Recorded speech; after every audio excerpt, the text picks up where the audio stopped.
हमारे चैनल को सब्सक्राइब करें और बेल आइकन दबाएं।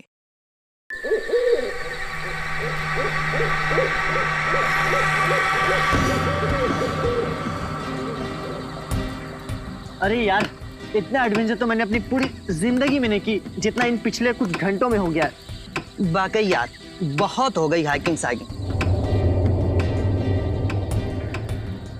अरे विनय, तू ठीक है ना? हाँ, मैं ठीक हूँ। अगर तू कहे तो यार शहर जाने वाला रास्ता हम अभी ढूंढ सकते हैं। रात को रास्ता कहाँ ढूंढेंगे यार? एक काम करते हैं, सवेरे होने तक यहीं पे रुक जाते हैं, सवेरे होते ही निकल लेंगे। ये हुई ना बात। अरे यार, एक हील अंदर नहीं जा रहा यार। कर यार कुछ।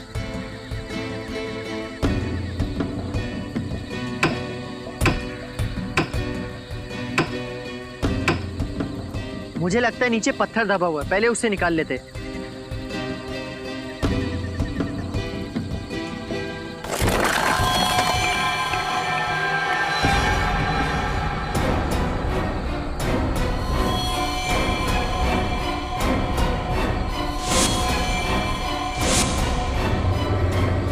यार, हम किसी कब्रिस्तान में तो नहीं आ गए ना?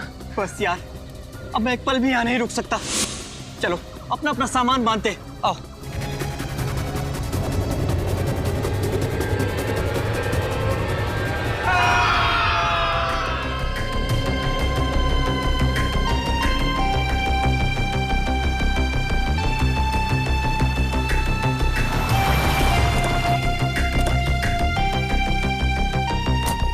आइए आइए, चलिए।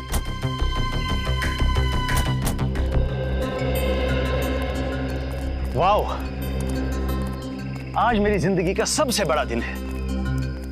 इतने लंबे स्ट्रगल के बाद आज मैं गर्व से कह सकता हूं कि ये सारी की सारी जमीन मेरी है। मुबारक हो समर सर, बहुत बहुत मुबारक हो आपको। Thank you very much.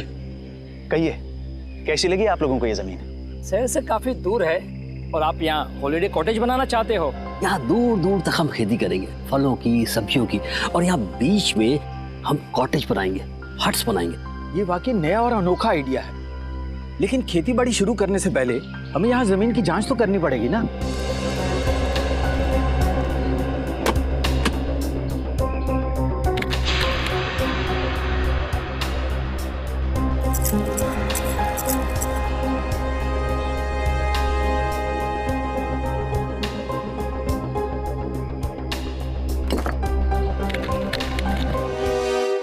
तो जसवीर, तुमने अपने 3 दोस्तों को कल शाम को यहाँ पे छोड़ा था और उसके बाद से उनका पता नहीं चल रहा है। हाँ सर, उन्होंने कहा था कि सुबह 6 बजे तक वो आ जाएंगे सर। मुझे काफ़ी फिक्र हो रही है सर। वो लोग जब बहुत ज़्यादा लेट हो गए तो मैंने प्रिंसिपल साहब को इन्फॉर्म किया सर। सर, मैंने सुना है ये बहुत ही खतरनाक इलाका है। यहाँ लोग अक्सर गुम हो जाते हैं और लूटपाट भी बहुत होती है। सर, मैडम बिल्कुल सही कह रही है, इसलिए मैं ये 2 गाइड्स मार्को और दीपिका को आपके साथ भेज रहा हूँ ताकि वो उन्हें ढूंढने में ये आपकी मदद करें। मार्को और दीपिका, आप लोग तो इस इलाके से अच्छी तरीके से परिचित होंगे ना? जी हाँ, हम दोनों इस इलाके को बहुत अच्छी तरह से जानते हैं। That's great. चलिए फिर देखते हैं।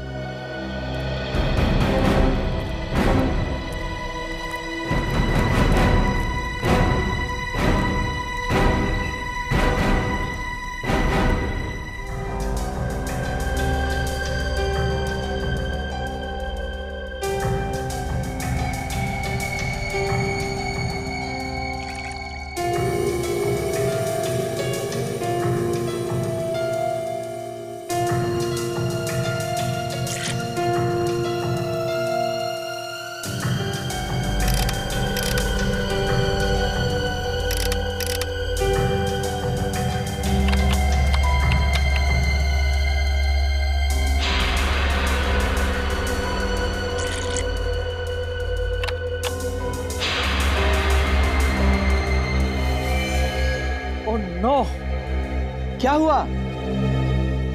मिट्टी बंजर है क्या? नहीं, ऐसी तो कोई बात नहीं है। तो फिर ये देखो, मिट्टी में से क्या मिला है। ओह माय गॉड, अब हम क्या करेंगे? करना क्या है, सीआईडी में डॉक्टर सालुंके को फोन करते हैं। Hello, doctor Salunke?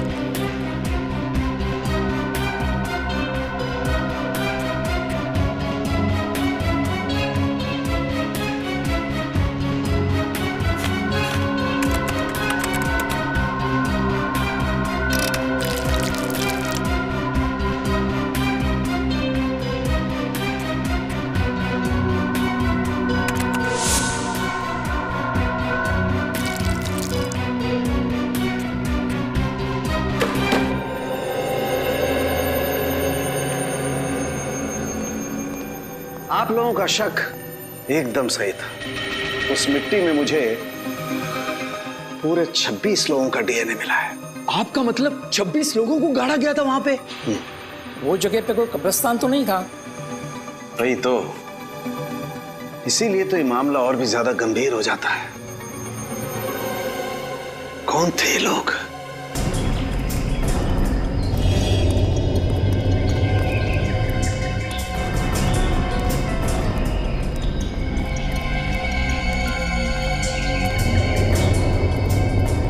तो इधर बाईं तरफ और दाईं तरफ क्या है? बाईं तरफ खाई है और दाईं तरफ एक जमीन का टुकड़ा है। अगर किसी को हैकिंग करनी होती है तो वो सीधा इसी रास्ते से ऊपर जाता है। इधर? Yes sir. सर, कहीं वो लोग इस खाई में तो नहीं गिर गए होंगे? पहले चलो देखते तो हैं, आ जाओ।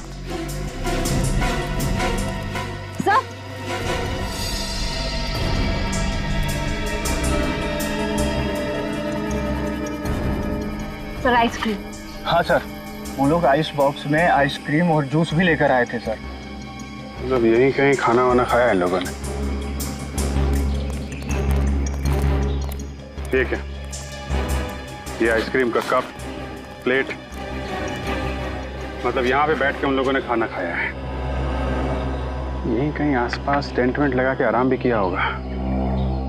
यहाँ आसपास कोई ऐसी जगह है जहाँ पे टेंट लगाया जा सके? यस सर, उस तरफ। चलो देखते हैं। अच्छा किया जो आप लोगों ने डॉक्टर सालुंके को तुरंत फोन कर लिया, वरना किसी को पता भी नहीं चलता कि यहाँ पर 26 लोगों की लाशें दबी हुई हैं। सर, ये लाशें किसकी हो सकती और यहाँ पे कैसे है? ये तो इस जमीन का मालिक समर्थ ही हमको बता सकता है।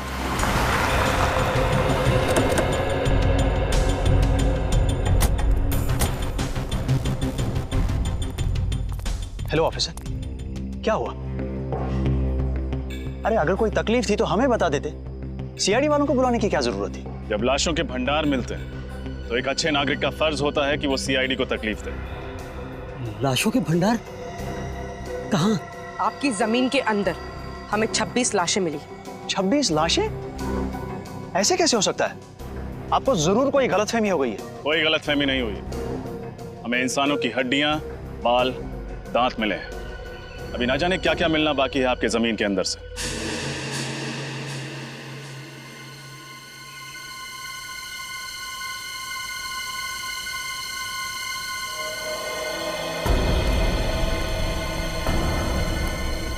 भैया यहाँ लेके आओ।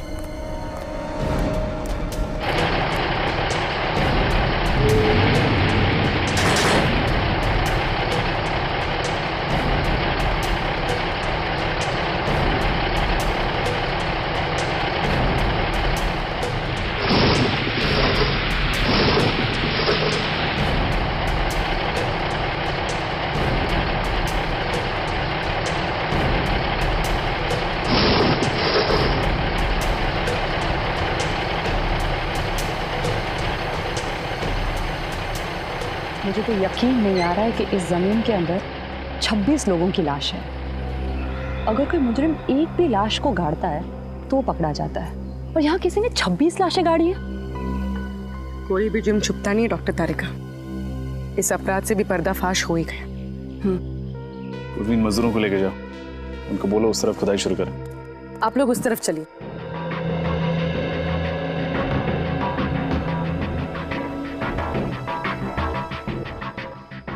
सर। हाँ बोलो। एक चीज, गलती से भी रिश्वत देने का ख्याल अपने दिमाग में मत लाना। सीआईडी के सामने तुम्हारी दाल गलने वाली नहीं है। वो बात नहीं सर, आप हमें गलत समझ रहे हैं। दरअसल क्या बात है? मैं इस जमीन का मालिक नहीं हूँ सर। तुम मालिक नहीं हो तो कौन है? पता नहीं सर। पता नहीं मतलब? मैं आपको बताता हूँ सर। दरअसल हम सुनसान और अनजान जमीन पर कब्जा कर लेते हैं, उसके बाद उस जमीन को दूसरों को बेच देते हैं या फिर वहाँ पर मकान या दुकान बना देते हैं। What? हाँ सर, हमें नहीं मालूम था सर इस जमीन पर कब्जा करने के बाद हमें मुनाफा के बदले जेल की सलाखें मिलेंगी सर। सर हमें बचा लीजिए सर। मुजरिम अक्सर पकड़े जाने के बाद लेखक बन जाते, दिलचस्प कहानियां सुनाने लगते हैं। तुम्हारी भी अच्छी है। नहीं नहीं सर, ये कहानी नहीं है, ये सच्चाई है सर। आप ये जमीन के पेपर देख लीजिए सर। आप किसी भी अच्छे वकील को दिखा लीजिए, वो यही कहेगा कि ये नकली पेपर से। जब तुम्हारी कहानी सच्ची भी है, तुम्हें जेल तो जाना ही पड़ेगा।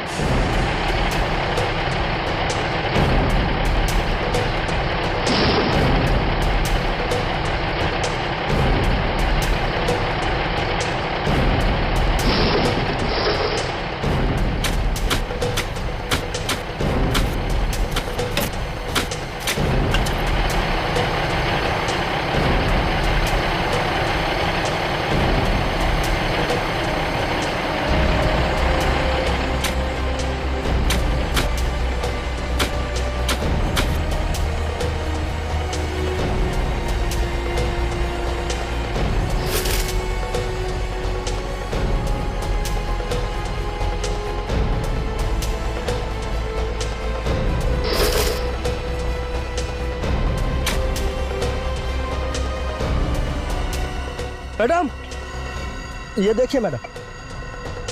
कंकाल सर,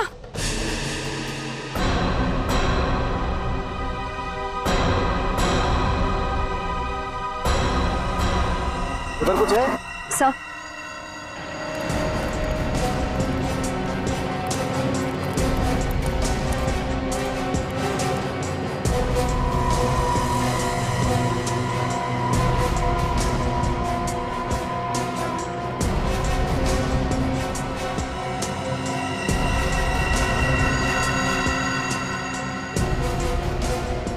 ये देखो, एक और बैग। सर शायद ये लोग यात्री होंगे, लगता है इनके सामान में कोई आईडी वगैरह हो। बिल्कुल चेक करते हैं।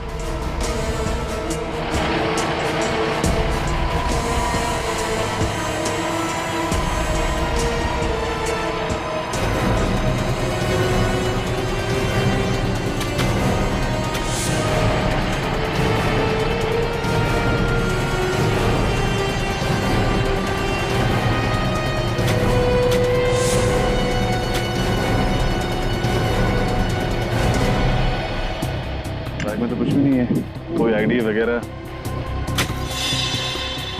सर ये देखिए।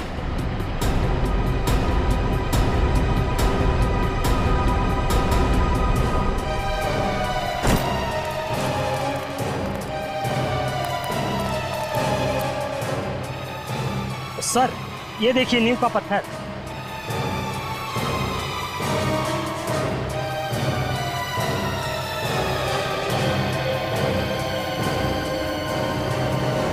कहीं ऐसा तो नहीं कि यहाँ पर कभी कोई बिल्डिंग हुआ करती थी जिसे गिरा कर इस जगह पर कब्रिस्तान बना दिया गया? हो सकता है, पता नहीं वो कौन सी मनहूस घड़ी थी जब हमने इस जमीन पे बुरी नजर डाली, लेने के देने पड़ गए। आप दोनों हमारे साथ ब्यूरो चलेंगे, आपसे पूछताछ करनी है। जमीनों के घोटाले करने के लिए तुम दोनों को गोल्ड मेडल देना चाहिए, गोल्ड मेडल। जाने कितनी जमीनों पर गैर कानूनी कब्जा किया तुम लोगों ने और कितने लोगों को वो जमीनें बेच भी दी। माफ कर दीजिए सर, गलती हो गई। अब हम ऐसी धांधलेबाजी फिर कभी नहीं करेंगे। अरे धांधलेबाजी तो तब करोगे ना जब जेल से छूटोगे। अब आइंदा हम धांधलेबाजी नहीं करेंगे।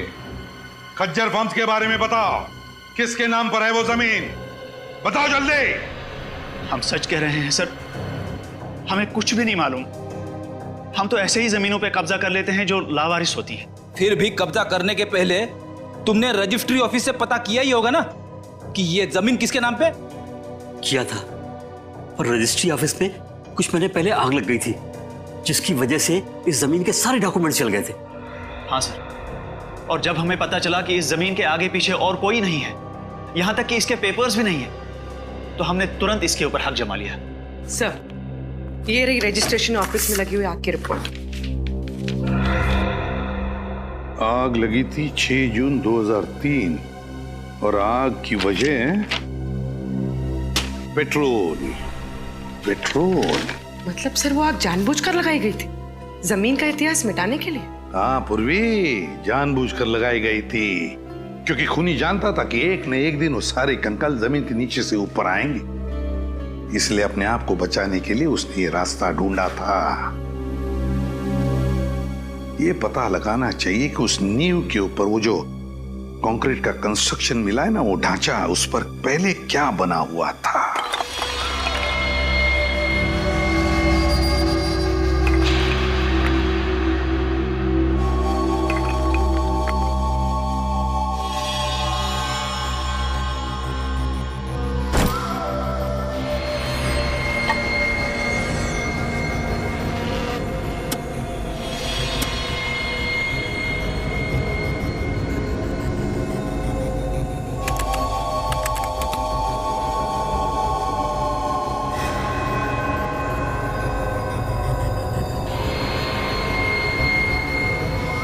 ओह माय गॉड, क्या हुआ सर?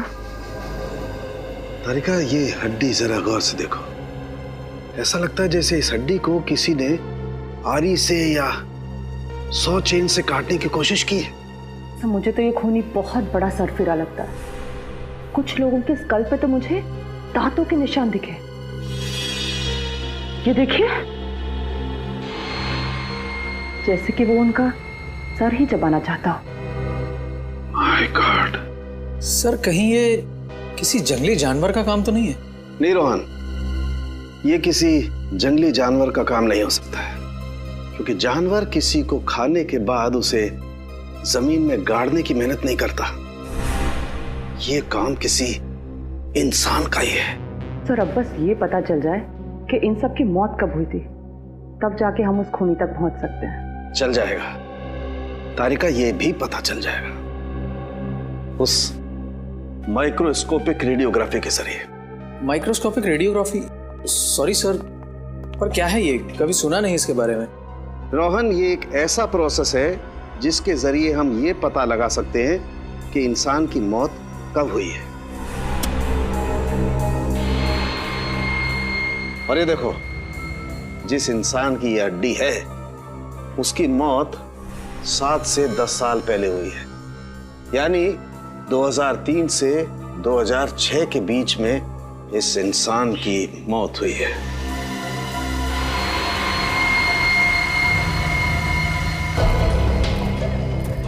और कितनी दूर चलना पड़ेगा अभी?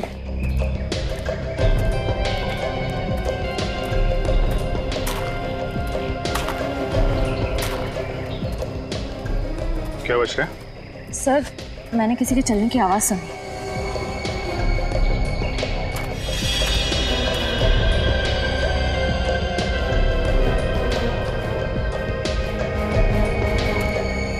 यहाँ तो कोई नहीं दिख रहा। सर, शायद मेरा वहम होगा। इतना सारा खून। ये जितने भी कंकाल हैं, इनमें से कुछ लोग विदेशी हैं, जैसे एशियन, कॉकेशियन, अफ्रीकन वगैरह वगैरह। पर सर, ये सब कैसे पता चलता है? पूर्वी, इंसान की खोपड़ी सब कुछ बता देती है। उसके सर की बनावट, उसकी जबड़े की हड्डी, उसकी नाक की हड्डी की स्थिति, इस सब से उसके रूट्स के बारे में पता चल जाता है। खूनी तक पहुंचने के लिए हमारा ये जानना बहुत जरूरी है कि ये सब कौन है, इनकी पहचान क्या है। आरव का तो अभी तक पता नहीं चल पाया, लेकिन ये दोनों जरूर स्पोर्ट्समैन रहे होंगे, रनर या कोई एथलीट। अच्छा, इनके पैरों की हड्डियों की बनावट हम आम लोगों से अलग है क्या सर? हाँ, इनके पैरों की हड्डियां आम लोगों के पैरों की हड्डियों से ज्यादा मजबूत है, जैसी एक एथलीट की होती है। सर? हाँ।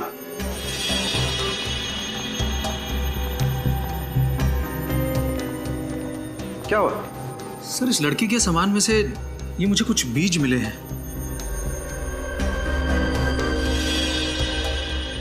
ये किस तरीके के बीज हैं? नागा जोलकिया नाम का मसाला है। ये दुनिया का सबसे तीखा मसाला है और ये इतना तीखा मसाला है कि नॉर्मल नमक या मिर्च की तरह नहीं खाया जाता। तकरीबन हजारों लाल मिर्च की ताकत इस थोड़े से मसाले में है।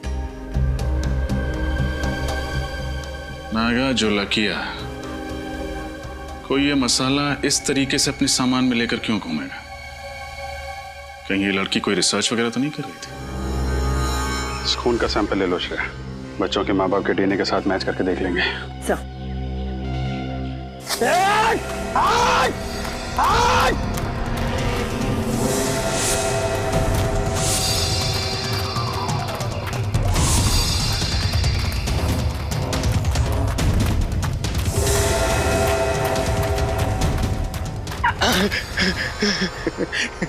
बहुत देर कर दी मेहरबान आते आते। चलो अब अच्छे बच्चों की तरह अपना सारा सामान मेरे हवाले कर दो। नहीं तो क्या करेगा? हाँ? तो तुम्हारे छोटे छोटे टुकड़े करके कौन सी खाई में फेंकेंगे पता भी नहीं चलेगा किसी को। नहीं नहीं, प्लीज आप ऐसा मत करिए। ये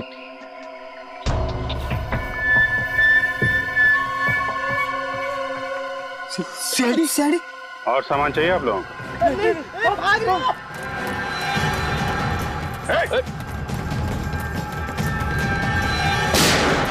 भागोगे तो गोली लग जाएगी। भागो मत। कहाँ भाग रहे थे? हमें माफ कर दो साहब, हम दोनों तो छोटे मोटे लुटेरे हैं साहब। मासूम लोगों को लूटते हो, बाद में उनको मार के फेंक देते हो। नहीं साहब, हम लुटेरे हैं, खूनी नहीं है साहब। हम लोगों ने किसी को नहीं मारा साहब। अच्छा, फिर ये 3 लड़के कहाँ हैं? क्या किया तुम लोगों ने इनके साथ? कुछ भी नहीं किया, उल्टा उन लोगों ने हम लोगों को मारा। तो उस पेड़ पे वो खून तुम्हारा है? वो खून तो इस वाले लड़के का साहब। मारपीट के दौरान थोड़ी सी चोट लगी थी साहब। किस तरफ गए वो लड़के? जेल की तरफ। झील की तरफ। चलो दिखाओ। मैं होल्ड करता हूँ। हाँ, जल्दी बोलो।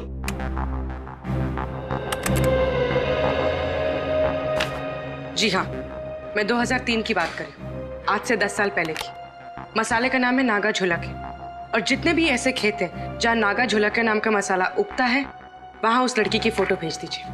और हाँ, एग्रीकल्चर इंस्टीट्यूट्स में भी।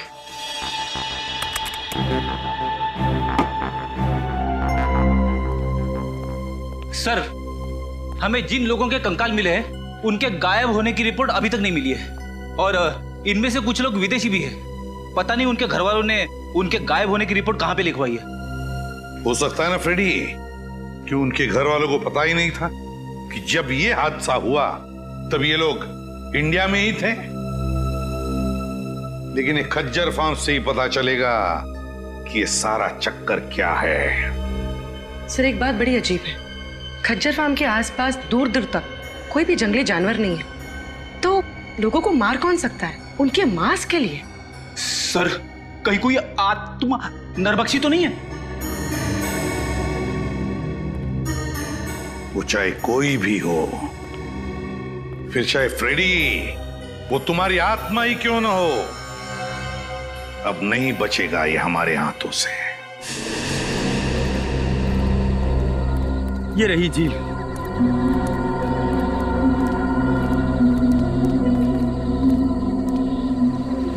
निखिल, श्रेया, झील के आसपास का एरिया अच्छी तरीके से चेक करो, देखो कुछ मिलता है क्या। साहब, हम लोग जा सकते हैं? तुम लोग जाओगे, लेकिन सीधे जेल जाओगे। हाँ।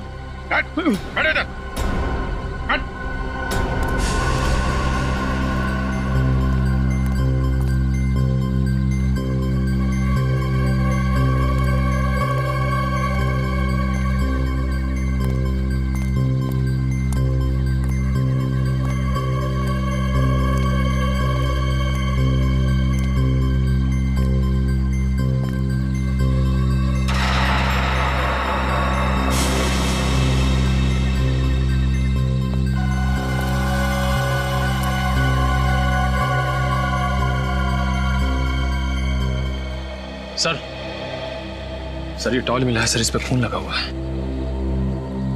जरूर ये किसी घायल लड़के का ही होगा। काफी गहरी चोट लगी है उसे। इस जख्मी हालत में रात कहीं ना कहीं टेंट में गुजारी होगी। वो क्या बता रही थी आप, वो टेंट वाली जगह कितनी दूर है यहाँ से? बस यही पास में है। चलिए दिखाइए जरा। चल चल। यही वो जगह है। सर ये टेंट तो मेरे दोस्तों की है सर। ये एक मिनट, ये रुकिए आप लोग।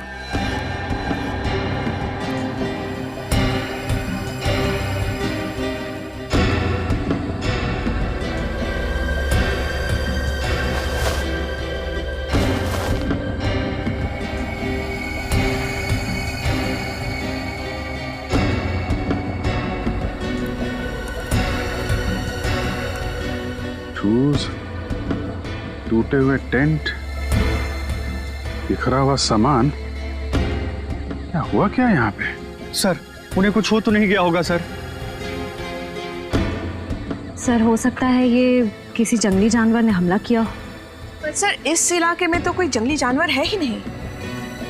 जानवर नहीं है तो फिर ये सब?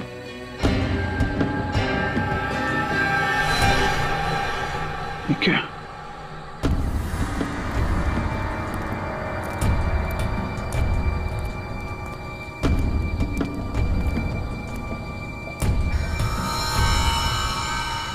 बहुत सारा खून है।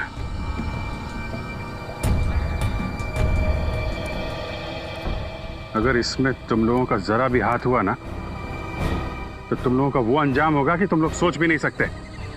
श्रेया, सबको जेल में डाल दो, ले जाओ। चलो चल।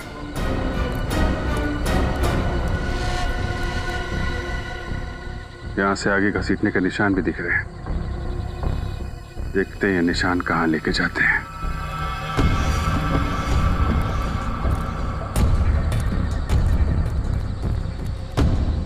ये क्या चक्कर है?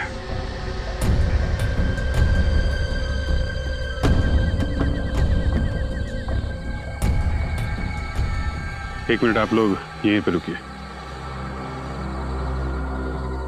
सर मिट्टी काफी ढीली लग रही है, ऐसा लग रहा है हाल फिलहाल में खुदाई हुई है। मामला गड़बड़ लग रहा है।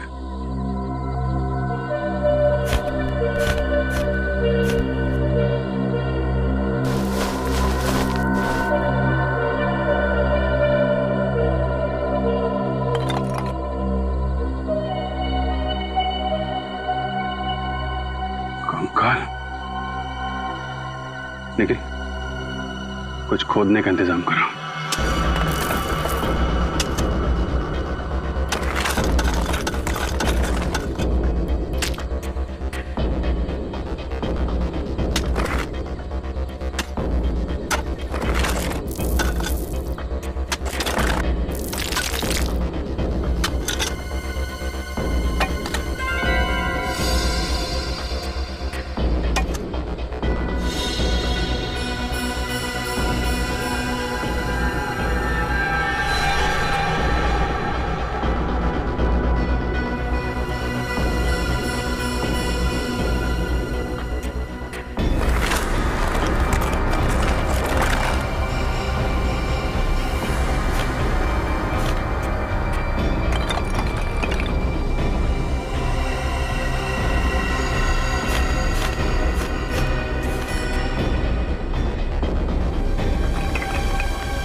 ये क्या चक्कर है? एक दो तीन चार। ये जसवीर तो कह रहा था कि उसके 3 दोस्त गायब हैं। चौथा कहां से आ गया? हाँ सर, हमें 3 की तलाश थी और यहाँ 14 भी आ गया। जसवीर, तुम्हारे तीनों दोस्तों के साथ में कोई और आदमी भी था क्या? नहीं सर। सर, ये कंकाल क्या मेरे दोस्तों के हैं सर? बहुत जल्द पता चल जाएगा।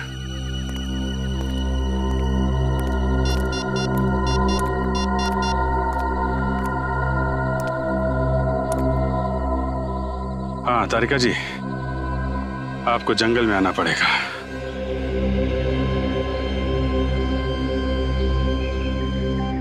अभिजीत, इन सभी की मौत को ज्यादा दिन नहीं हुए, लेकिन ये वाला कंकाल बाकी 3 कंकालों से कुछ अलग कहानी बता रहा है।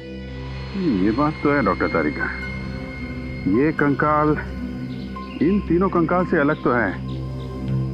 इन सब की जो खोपड़ियों का साइज है वो लगभग आम इंसान जैसा है, लेकिन इसकी खोपड़ी का साइज इतना बड़ा।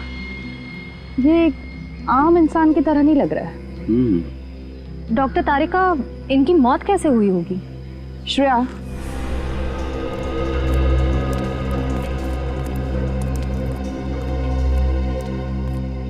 इसकी गर्दन पे और छाती पर दांतों के काटने के निशान हैं, पर फोरेंसिक में टेस्ट करके ही सही नतीजे पर पहुंच सकते हैं।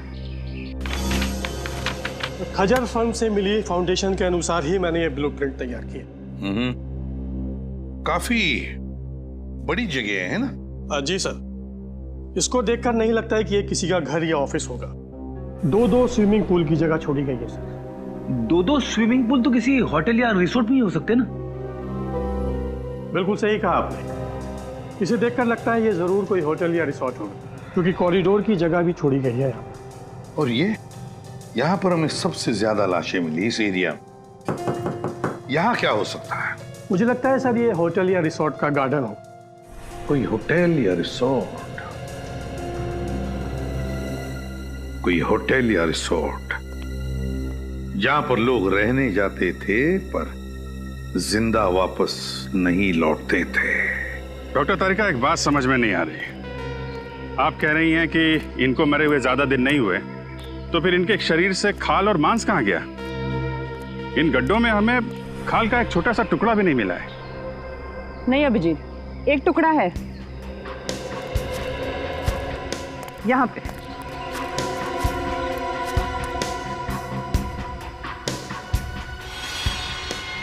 ये देखो, मांस का टुकड़ा है।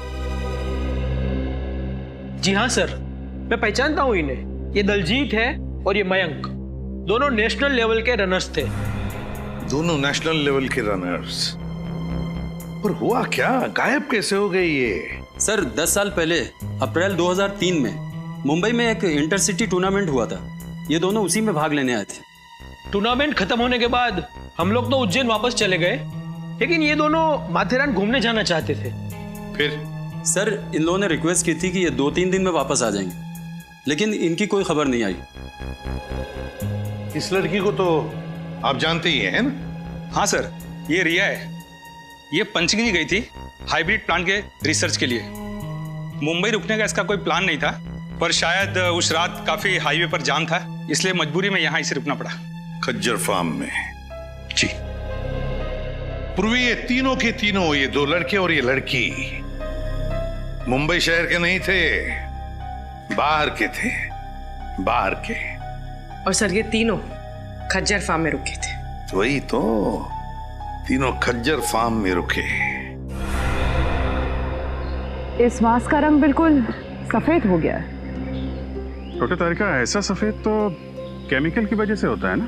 हाँ, खूनी ने इन चारों की खाल निकालने के लिए जरूर कोई सॉल्यूशन या फिर केमिकल का इस्तेमाल किया है। सर हमें यहाँ आसपास से किसी भी केमिकल के ट्रेसेस या लैब वगैरह कुछ नहीं मिला है। इसका मतलब इन चारों को मारा कहीं और गया है और बाद में इन्हें यहाँ पे लाके गाड़ दिया गया।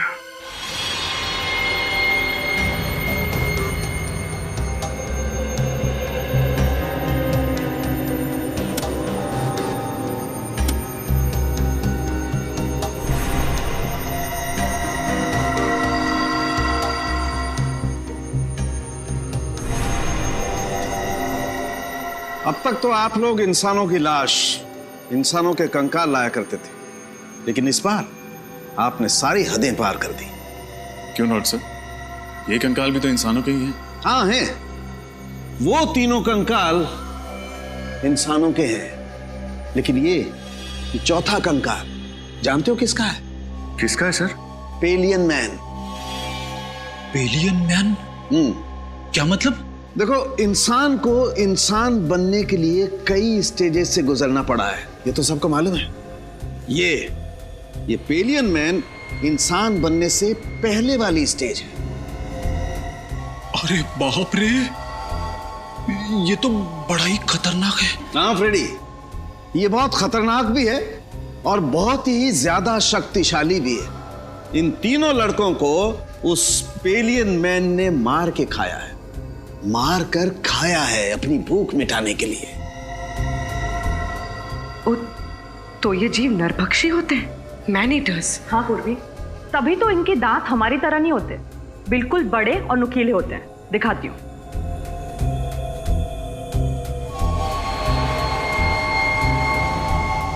ये देखो, और इस तरह से घुसते हैं।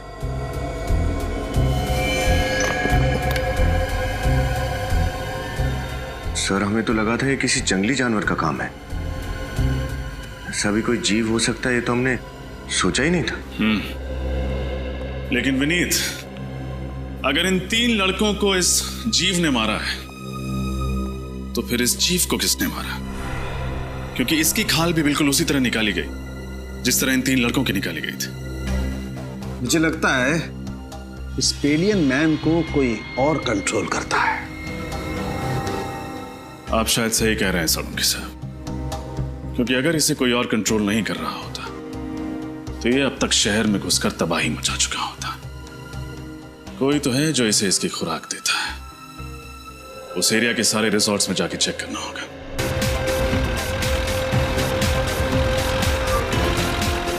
सर, ये रिसोर्ट और कितनी दूर है? बस थोड़ी देर में आ जाएगा, वो देखो।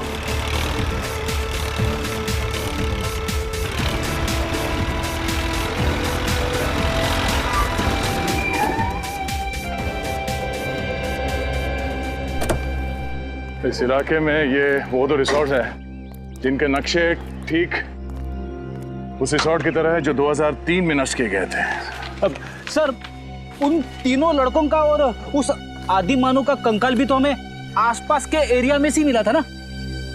फिर रिसोर्ट में जाने से खतरा हुआ तो? बड़ी खतरा है, इसीलिए तो जाना है। ये देखो, दोनों रिसोर्ट्स में खुफिया रास्ते हैं। एक रास्ता ये तहखाने की तरफ जाता है और ये दूसरा रास्ता रिसोर्ट से बाहर निकलता है।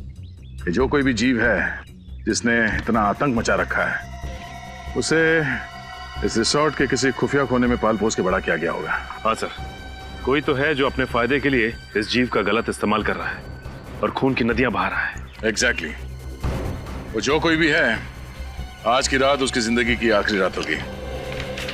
काम करते हैं, मैं और सचिन ये सामने वाले रिसोर्ट में जाते हैं। फिर तुम और निखिल यहाँ इस रिसोर्ट में जाओ। सर, मैं आपके साथ आता हूँ। नहीं, निखिल की रक्षा के लिए तुम्हें इसके साथ जाना पड़ेगा। चलें सर? चलो, डरना नहीं, मैं हूं ना।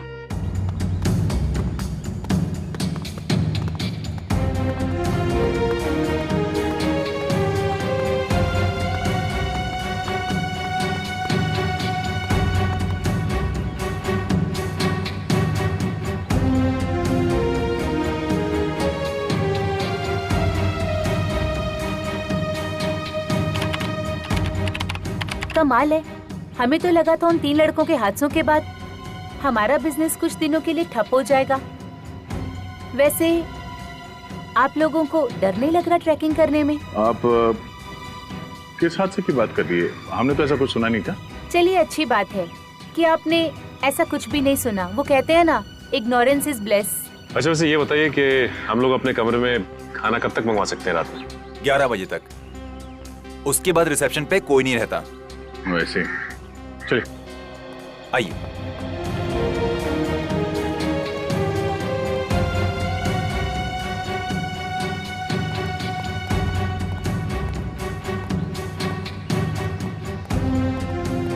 मुझे इनके तौर तरीके यहाँ कुछ ठीक नहीं लग रहे। तू फिक्र मत कर निखिल, दया सर ने भेजा है मुझे तेरी रक्षा करने के लिए। मैं तेरी मूंछ का एक बाल भी बाका नहीं होने दूंगा। लेकिन सर मेरी तो मूंछ ही नहीं है। तू उगानी चाहिए थी ना। अब ये भी मुझे समझाना पड़ेगा तुझे। अरे 11:30 चलो।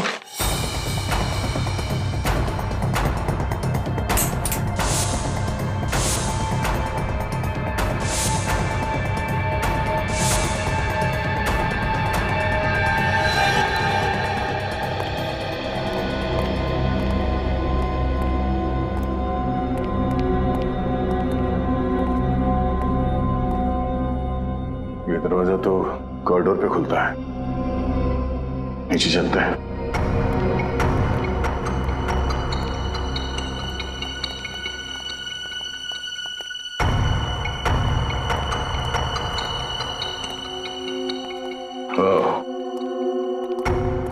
लगता है ये खुफिया रास्ता है। हाँ सर, तहखाने में तो कुछ मिला नहीं था। हो सकता है यही दरवाजा हमें मुजरिम तक पहुंचा दे।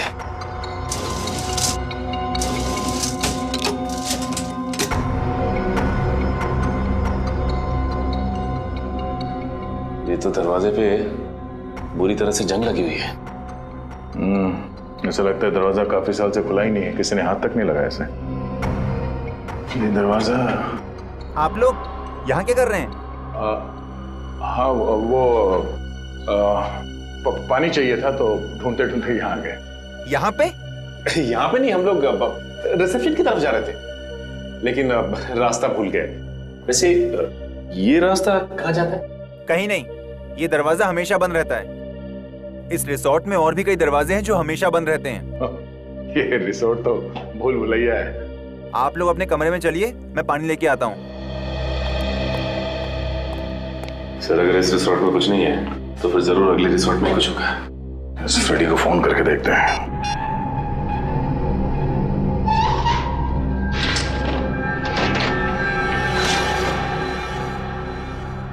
अरे बाप रे, कितना अंधेरा है यहाँ पे। ना तो कोई बल्ब है और ना ही ट्यूबलाइट। लगता है फ्रेडी का मोबाइल नेटवर्क एरिया में नहीं है, लग नहीं रहा। सर एक मिनट, मैं निखिल का ट्राई करता हूँ। ये यहाँ पे दरवाजा है। नहीं लग रहा सर। एक काम करते हैं, वहीं चल के देखते हैं।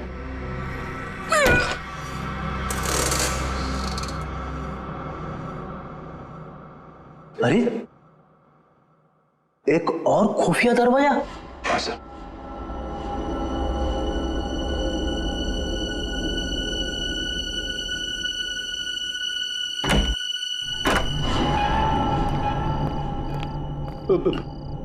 मैंने सुना है अक्सर ऐसी बंद अंधेरी जगह पे आत्माएं होती है।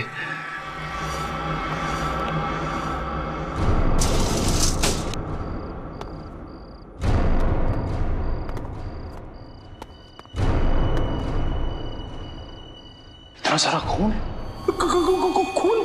खूनी आत्मा। सर खूनी आत्मा नहीं, नरबख्शी जीव। सर उन मुजरिमों ने उस नरबख्शी जीव को यहीं छुपा रखा है और अपने गुनाहों को अंजाम दे रहे हैं। ये चाकू, ये हड्डियां, ये खून, सर मुझे पूरा यकीन है वो नरबख्शी जीव यहीं पे है सर, यहीं पे। मगर है कौन वो जिसने इस नरभक्षी जीव को पाल के रखा है?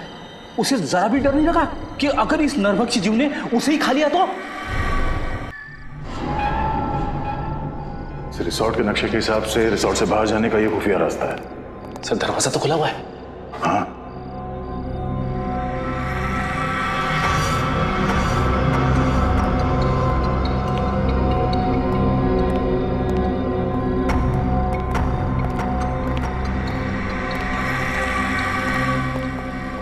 दो पलंग?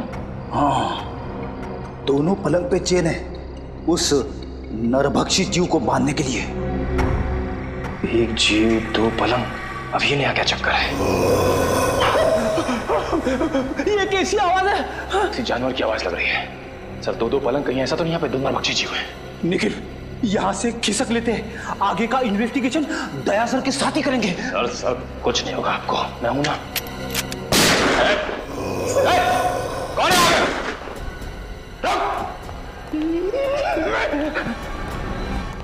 ये गेट खुला है सर, फिर तो फ्रेडी और निखिल इतनी क्या होंगे।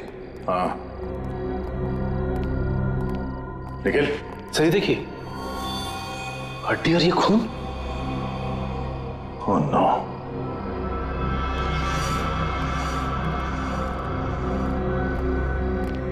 ये क्या? इसका मतलब है दो नरभक्षी जीव। लेकिन सर एक की तो मौत हो गई थी।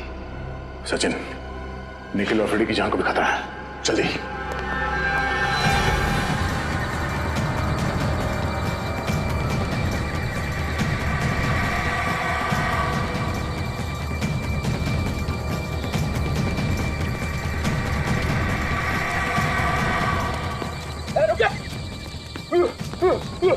भागना मत वरना गोली चला दूंगा। रुक।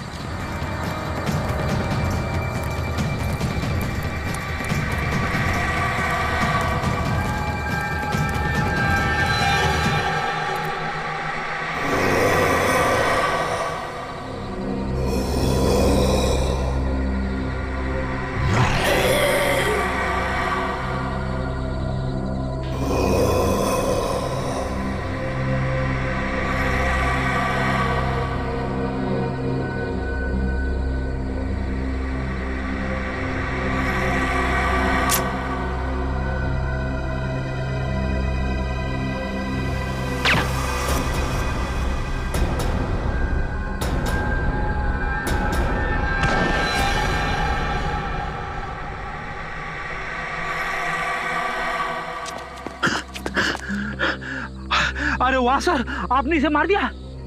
नहीं फ्रेडी, सिर्फ डांट से बेहोश किया इसे। अच्छा हुआ सर आप लोग आ गए, वरना आज मेरी वाइफ का सुहाग उजड़ने वाला था। हट जाओ तुम लोग, हट जाओ वहां से। लगता है इस जीव का मालिक मैदान में निकल ही आया। इसी वक्त का तो इंतजार था हमें। हट जाओ वहां से, हट जाओ वरना गोली चला दूंगी। अरे सर ये तो दीपिका। हट जाओ। गन नीचे करो। निकल जाओ यहाँ से। गन हटाओ, गन नीचे रखो। मैं कहती हूँ हट जाओ वरना गोली चला दूंगी। दीपिका गन नीचे करो। मैंने कहा हट जाओ यहाँ से। सचिन।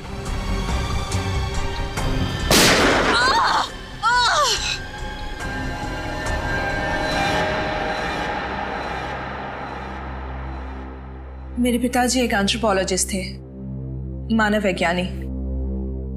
बहुत साल पहले वो मंटोनियो नाम के एक छोटे से टापू में गए थे, जहां से वो दो ऐसे जीव लेके आए जो ना तो इंसान थे और ना ही जानवर।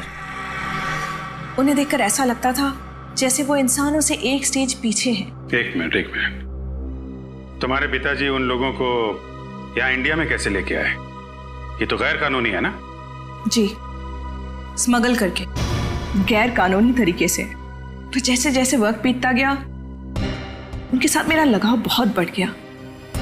पर मेरा यकीन मानिए सर, मैं बिल्कुल नहीं जानती थी कि जैसे जैसे वो बड़े होते जाएंगे वो नरभक्षी बन जाएंगे, मैन ईटर्स। और इसीलिए तुमने उनकी इंसानी मांस खाने की भूख को मिटाने के लिए रिसोर्ट में जितने भी लोग आते थे उनका शिकार करना शुरू कर दिया। तो मैं और क्या करती? मुझे डर था कि कहीं एक दिन उन्हें अपना खुराक ना मिले तो शायद वो मुझे ही अपना शिकार बना लेंगे। अगर इतना ही लगाव था तुम्हें इन दोनों से, तो तुमने एक जीव को मार क्यों दिया? क्योंकि वो मेरे कैद से भाग गया था और उसने उन तीनों लड़कों को मार दिया। और जब इस तरह के जीव अपने मालिक का आदर और सम्मान नहीं करते हैं तो उन्हें मार ही देना चाहिए। सर, क्या मैं एक आखिरी बार उससे मिल सकती हूँ? प्लीज। वो कहाँ है? कैसा है वो? उसे हमने एंथ्रोपोलॉजी डिपार्टमेंट भेज दिया है, वो लोग तय करेंगे उसके साथ क्या करना है। लेकिन तुमने बहुत बड़ा गुनाह किया है। न जाने कितने मासूम लोगों की जान गई है तुम्हारी वजह से। तुम्हारे साथ क्या करना है ये अदालत तय करेगी, असाइलम या जेल।